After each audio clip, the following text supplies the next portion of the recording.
За бид нэр тэр болгон хүмүүс өөрийнхөө компьютерийнхаа тухай сайн мэддэггүй. За нууц хүлхэр би өөрөө ч мэдэхгүй. Нэг л удаа нэг орж харж байсан. Яг юу юм, ямар процессортэй, ямар юутай, системтэй нэтрэ гэсэн одоо наривчлсан мэдээг бол тэр болгон хүмүүс нэг шагааж хараад идэггүй, цэжлээд байдаггүй. Тэгэхээр компьютерийнхаа тухай, ерөн системийнхаа тухай ямар шиг юм бэ гэдэг мэдээллийг яаж олох тухай харуулъя. Иш орлоо. Бүх програм руу орлоо. Стандарт руу орлоо. Служебный гэж орлоо. Энэ дотроос сведения систем. Тэгэхээр та нар усаар болохоор айгаад ах шаардлагагүй. Яг гэвэл англи дээр ч гэсэн яг тэр нь орчуулсан л болохоос яг юм шинэ одоо юу гэдэг доороос 1 2 3 дахь нь гэдэг ч юм уу. Үгүй бол энэ зургаар нь танад энэ информац гэсэн юутай энэ англиар яг адилхан байгаа юм чаа. Тэгэхээр зүгээр яг хаашаа би дарж ин яг дөрөөгөл доороосоо 3 дахь нь гэдэг ч юм уу ингээд дарахад тэгсэнтэй гараад ирнэ. За ингээд энд миний компьютерийн тухай бүх мэдээлэл энд явж байна. За нэр нь ингээл Microsoft Windows 7 Maximal гэж байна. Англиараа Ultimate гэдэг баха. За версн байна. Так модель, процессор, BIOS-ын тухай мэдээлэл ямар BIOS-тай юм. Так дараах руу нөрөө.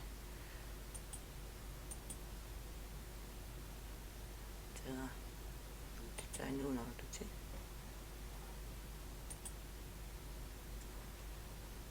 Үндсэндээ энд нэрийг бол нэх оролдоод байгаад байх шаардлага бол байхгүй. Өөрчлөх код ч юм уу ингээд. Энэ бол ерөнхийдөө зөвхөн мэдээлэл өгч байгаа юм. Миний компьютер одоо ямар юутай юм бэ гэдгийг л. Канал ихтэй одоо энэ 4 каналтай юм байна. Чухам энэ юу ч хийж байгаа сайн мэдэхгүй л. Тэгтээ яг хүүхдийн чиний компьютер ямар ялыг мэрэгжлийн усуд биш нэ эвдэрчлээ гэж бодоход мэрэгжлийн усуд тийм юм хараадах тэрийг хилээдэх гэдэг гэх юм бол хаанаас яаж харж хэлж өгөө одоо бид нар мэдтгэл юм да.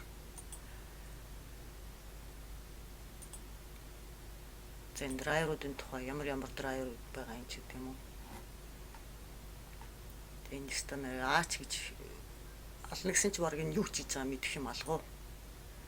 Тэгэхээр эндээс нэгэндээ мэдхгүйгээс хойш мэрэгжлэх биш. Учраас бид тэрийг оролдох гээд яг хөө тэгтээ зүгээр хэрэг болвол гэсэн утгаар би хэлж байна. За хэрэг бүр их одоо тодорхой медиа заавал тийм шаардлагатай бүр тэрнээс илүү энэ бол зөвхөн системд байгаа одоо юу өгөгдсөн юмуд. Энийг бүр илүү их наривчлан медиа гэх юм бол би нэг юм програм олсон байгаа юм. За одоо бэлдээ тавьчихсан одоо суулгыг хэдүүлээ. Энэ Everest гэдэг програм юм билээ. За.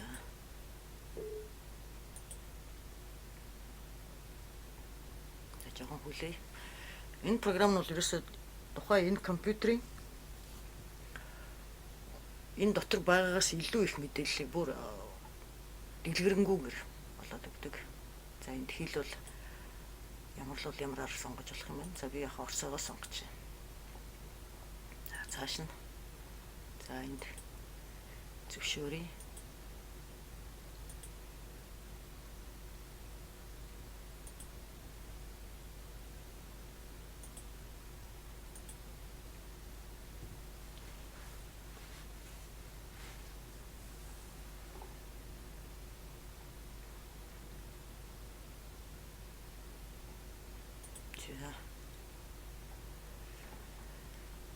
За жоохон хүлээх хэрэгтэй юм лээ. Энэ Everest энэ компьютерийн тухай мэдээлэл суулгалтал.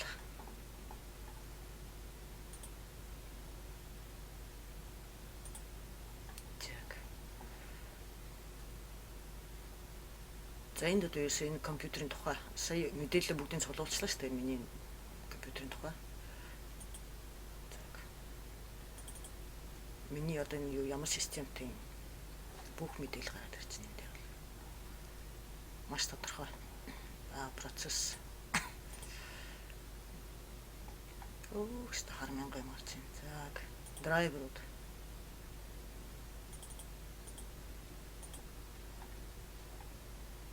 Энэ дээр бол одоо бүр дэлгэрэнгүй байна гэдэг та нар харж байгаа. Энэ компьютер өдрөө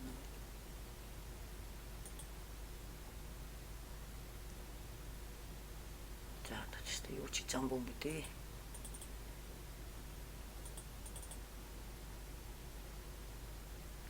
Зөвхөн хэрэг танаас зөвхөн хэрэг болвол ингэж бүр тодорхой мэдээллийг эндээс ингэж цуглуулж болох юм байна л гэж зааж өгч байгаа юм шүү.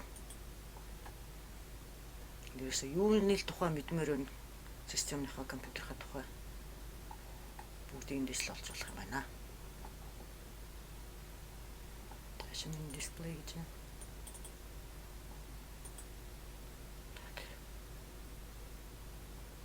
За ерөнхийдөө та нар ойлгосон баг тий. Ер нь л ингэж ерөөсө тодорхой мэдээлэл авъя гэвэл энэ програмд тусалцаагаар бүр илүү их мэдээлэл олох юм байна. Тэгээ нэрийн хэрэг болвол зэжлээд аваарай энэ Everest гэдэг юм гэлээ. Энийг бол ерөөсө юун дээрээс компьютер дээр заавал суулгах гэдэг шаардлага байхгүй тий. Энэ угаасаа тэгээд энэ үнэтэй програм эхний удаа их зөв туршилтын журмаар нэг удаа өгд юм бэлээ. Тэгээд нүгэрч яах ч юм бэлээ яг жилд нэг удаа л хэрэг болно. Ерөнхийдөө компьютерийнхаа тухай мэдгийг ивэл